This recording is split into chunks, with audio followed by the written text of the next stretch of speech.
Saint-Denis de Paris. Denis, saint patron de Paris et de la Seine-Saint-Denis, fut sans doute le premier évêque de la capitale de la France.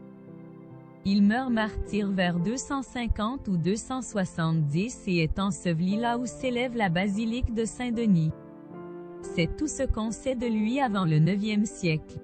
Le récit parle également de ses deux compagnons Éléutère, le prêtre, et Rustique, le diacre, ainsi que du portement de tête du saint après sa décapitation depuis Montmartre jusqu'à Saint-Denis. Les faits sont les suivants. Le nom de Saint-Denis apparaît vers 520 dans la vie de Sainte Geneviève, qui témoigne de la dévotion de la sainte envers l'évêque martyr, son père dans la foi.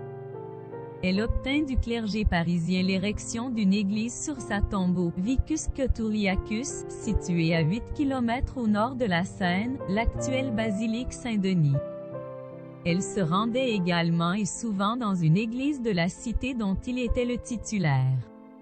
Un demi-siècle plus tard, le martyrologe hieronymien mentionne la déposition de Saint-Denis et de ses compagnons au 9 octobre et Saint Venance Fortuna atteste la diffusion de son culte jusqu'à Bordeaux. Dans les mêmes années, l'historien Grégoire de Tours raconte que vers 250, le pape de Rome avait envoyé Denis en Gaule avec 6 autres évêques pour y porter l'Évangile. Celui-ci se fixa à Lutèce où il ne tarda pas à être mis à mort. On pense en effet qu'il subit le martyre sous la persécution de Dèce 250 ou de Dioclétien 258.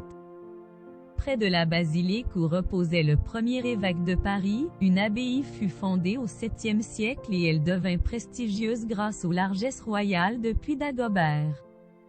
Elle contribua au rayonnement de son saint patron en le dotant d'une merveilleuse légende.